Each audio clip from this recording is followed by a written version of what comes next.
It is. It is nuts. And so too is Tucker Carlson. And he's getting nuttier and nuttier by the day. Our friend Nathan Livingstone put together a sort of like a flashback and compared it and contrasted it to what Tucker is saying currently about Sharia law. And it's pretty amazing that Tucker has reached a point now where he's just dismissing Sharia law as if it's not a concern, that everybody Yeah. that is concerned about it infiltrating Western culture is just like overreacting somehow. Here is this perfect montage. So a lot of Americans are concerned about Sharia law. Sure. And they're concerned about polls that show a strikingly large number of Muslims would like to see it supplant civil law in the countries in which they live. Sharia law is bad, Seth. I don't know if you've heard that. It's bad. It's worse than what's happening in New York and Detroit. It's just bad. I don't know of a single Gulf country where it's illegal to proselytize on behalf of another religion. I think that in every Muslim majority country in the world, non-Muslims are treated have fewer rights. And you can tell when you go to a place like Abu Dhabi or Riyadh, like, oh man, I hope we don't ever wind up with a society like this with a rape rate of 0, where you leave your keys in your Lamborghini and don't ever worry about it being stolen. So you often hear people say, well, Sharia is intolerant, women are treated badly, gays are treated badly. Women have, in the Quran, fewer rights than men do. I'm not Muslim, I'm not for Sharia law. On the other hand, compared to what? Compared to Baltimore? In England, it's 4 out of 10 British Muslims. In France, 29% of French Muslims would like to see it replace French law. You know, if people want to get wasted, they do it at home. You know what I mean?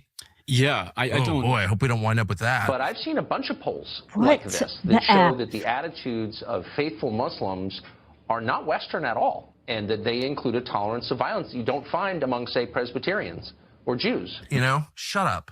Sharia law. Meanwhile, a California imam is apologizing after he referred to Jews as filth. O Allah, liberate the Al-Aqsa Mosque from the filth of the Jews. O Allah, count them one by one and annihilate them down to the very last one. Do not spare any of them. Sorry, Sharia law. I mean, he's lost his mind. Something's wrong.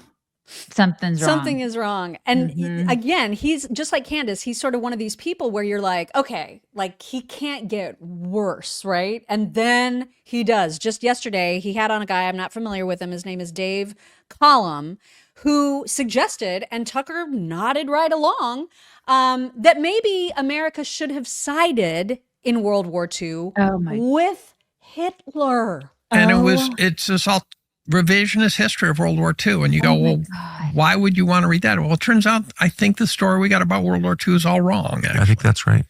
And then I read about FDR, and FDR's right-hand man was a Soviet spy. Certainly was. Right? And therefore, confirmed. We should have been, one can make the argument we should have sided with Hitler and fought Stalin.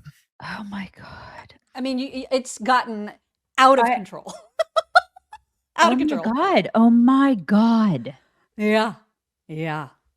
So I just, I think we mentioned earlier this week or last week that we canceled our Tucker Carlson like subscription to his, to his exclusive content or whatever, because I just can't believe what's happened to him. It's like he and Candace have been infected by the same bug. And I know a lot of people yesterday were super concerned after they saw Megyn Kelly host Marjorie Taylor Greene on her show. And they talked about Israel a lot. Marjorie Taylor Greene said a lot of stuff that was not true.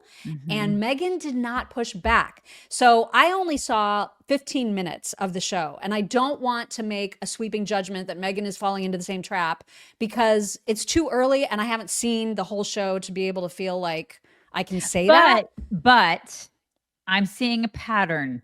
And I don't I don't like the pattern. And I hope that the pattern is not continuing with her. Because listen, I didn't watch the whole thing either. I saw bits and pieces, but what really concerns me about this is that it starts with I'm just asking questions. And then it starts painting terrorists as victims and Israel as an aggressor. And that's where it ends. And I don't like it. I don't like it because there is a definite sect on the right that believes that, they believe everything that I just said. They believe that Israel is the aggressor and Hamas is somehow the victim in all of this. And they've come together like a horseshoe. Like the left and then the sect on the right, they come together like a horse. They're like in this big cult now. And it's freaking weird. And I don't like it. I don't like it. I also, just real quick, before we show the clip, I'm not showing it. I'm not even showing a clip. You're not I'm just going to show some reactions to it because there was no clip short enough to show. Like, I just think it's irresponsible to only take tiny sentences. So that's why I didn't want to say a huge amount about it, because I have not watched it. And I don't want to believe that Megyn Kelly is falling into this hole. Well, I just can't. I don't want to. It just needs to be, people need to be reminded, okay? Over 1,200 Israelis were killed on October 7th, okay? Hundreds were taken hostage. It was the deadliest single-day attack on Israel in history, okay? And it triggered a war, obviously.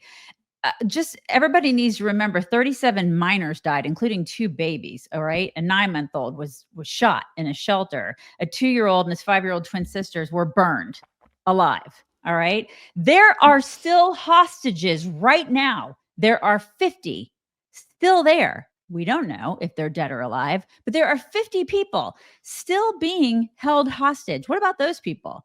When we just so nonchalantly talk about this stuff, it sickens me. People need to be reminded about that day. They're all morons. These are the kind of people that never do what needs to be done to prepare for emergencies. Like smart people.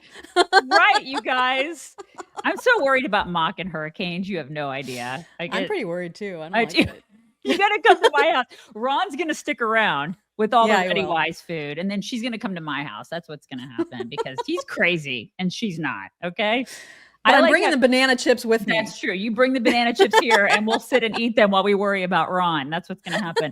But I like having a stash of Ready Wise food in our storm shelter, plus some water, plus a little generator, just in case, because peace of mind is everything. You just never know when there's going to be a natural disaster, when we're going to have another COVID, or like if the electricity, it's true, or when the electricity is going to be out for more than just a day. Because here in Texas, that happens, with the electrical grid and stuff like that. So I just like knowing that I can take care of my family and we have all the stuff ready. And the ReadyWise solar powered generator, it charges super fast. It has a high capacity lithium battery. It has multiple outlets because I have a teenage girl and she needs to charge the things. Okay. Like in the midst of an emergency, she'll be like, can I use my hairdryer? That's what's going to happen. So it's lightweight. It has all the stuff. It has built-in safety protections. And then we have all the food too. We want to make sure we have all the banana chips and everything. You can count on ReadyWise to help you prepare for any emergency. Visit readywise.com. Use code CHICKS10 for 10% off. That's readywise.com for 10% off with code CHICKS10. You guys do it. Do it. Yes. Yeah. I mean, all I can do is share some reaction from people who did watch the entire thing. The general theme that I heard, or that I saw rather, on X was that it was very unlike Megyn to not push back on some of the false narratives that Marjorie Taylor Greene was promoting. That's very unlike Megyn. Like, she usually is the one with the tough questions. And so it just was odd. So you're going to see a couple of different reactions. David, I don't even know how to say his last name, but he said, I told you more prominent right-wing pundits would join the woke right within the next few months, and I was right. Unfortunately, this is just the beginning. There was another, Ariel Azarad said it's always depressing when supposedly intelligent people fall for the anti-Israel brain rot. China, above and beyond, is the biggest lobbying force in Washington and is also one of our primary adversaries. And yet, I get it. There's money in anti-Semitism. It's $1 billion industry in the social media space, but Megyn is so much better than this. Ben Badeo saying another one bites the dust. She gave in to anti-Semitism for clicks and cash. Megyn Kelly, shame on you. And she'll pretend it's not really anti-Semitism, but yes, it actually is. Spreading conspiratorial lies about the Jewish state's influence and control is anti-Semitism. And then I think this is the last one. Marjorie Taylor Greene is out here lying about Israel and the war in Gaza. And Megyn Kelly, the attorney, asked 0 follow-up questions about her lies. Just like leftists who make up stats so they can attack America, Greene, Carlson, Steve Bannon, and other right-wing anti-Semites are lying to attack Israel and its supporters, and people like Megyn Kelly are uninterested in reporting the truth.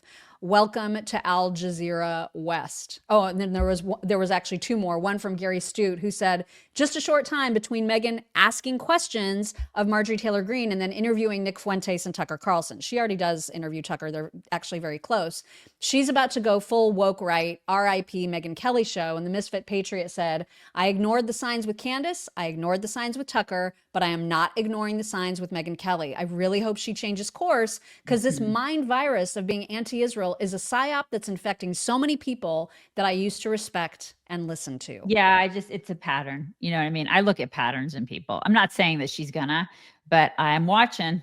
Sure, I'm watching. And I look at people like in our country and our politicians, you know, all those people that put like the Ukrainian flag in their, Facebook profile. And then, our politicians, remember in 2022, and they wore all the Ukraine bullshit to the State of the Union. Remember? They wore all the colors.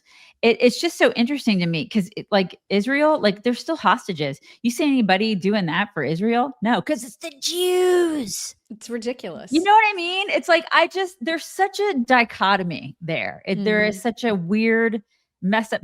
Don't get me wrong. I'm not a fan when people like go to the State of the Union and they wear another country's flag. I'm not saying they should do that. I'm just saying I find it to be very interesting that there is such a strange dichotomy about how they pledge allegiance to Ukraine. Yeah. And then they'll be like, but the Jews are, you know what I mean? There's just such a disconnect and and it's unbalanced to me. Yeah. It's weird. It's just weird. And I know that Marjorie, one of the clips that I saw, that 15-minute section where they talked about this, she talked a lot about AIPAC and how it should register as a foreign agent under FARA, even though it's an organization filled with Americans who just care about Israel.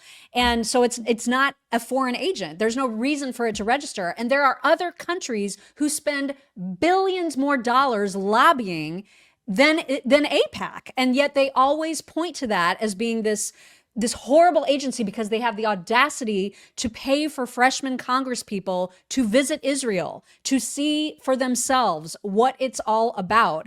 And by golly, when people make that trip, it turns out they come back and they feel close to and supportive of Israel. And so they don't want that. It's like anybody that complains about AIPAC, like Marjorie, she's like, I didn't go. And anybody who goes gets brainwashed. How about they just see for themselves what Israel is all about? That was one of the most disappointing things I saw from Megyn, where she was so digging into, well, I've been invited 1 billion times and I am not going. I don't need to see that with my own eyes. I'm too busy. I'm a mom, I've got all this stuff going on, so I'm not going. Okay, well, why say it like that? I just didn't understand this weird, even as she's saying, I've always supported Israel. It's very dismissive. Yeah, I was just like, why would you say it like that? Why would you discourage anyone from going in that way? But I will say, and this gave me hope, that Batya Ungar Sargon tweeted very supportive of the interview. She thought it was really balanced. She liked seeing the discussion. And so I do want to give it a chance, and I'm going to try to watch it when I get some time to watch it. And so that's why I'm trying to remain hopeful. Yeah, totally. And optimistic. And I'm too. I'm totally going to remain optimistic too. I am. Listen, I'm a little shell shocked because we're seeing a pattern with a lot of conservative influencers. It's a little weird. That's all. It's just a little weird. So hopefully it's not, she's a strong woman. She's the strongest of all of them. I love her. I adore her. Yeah. So let's hope that, it's not the case, and that she just didn't push back on some of the stuff, Right. And if she doesn't want to go to Israel, she doesn't have to. She doesn't have to. She's not obligated to go there. If somebody asked me to go and they were going to pay for it, I'd be like, all right, I'll go. But right. You know what I mean? I've always wanted to go to the Holy Land. I've always wanted to go. But she doesn't have to go. She doesn't have to. It's not her obligation to go there. However, it's like we have seen some of this. It's just this weird switch, like that video you showed of Tucker. I don't understand why there's such a difference between 2017 and 2025. That's something that, like, you and we've been consistent on this. Right. And I don't understand the lack of consistency. Candace is the same way. So I don't, that's what's weird to me. Why the change?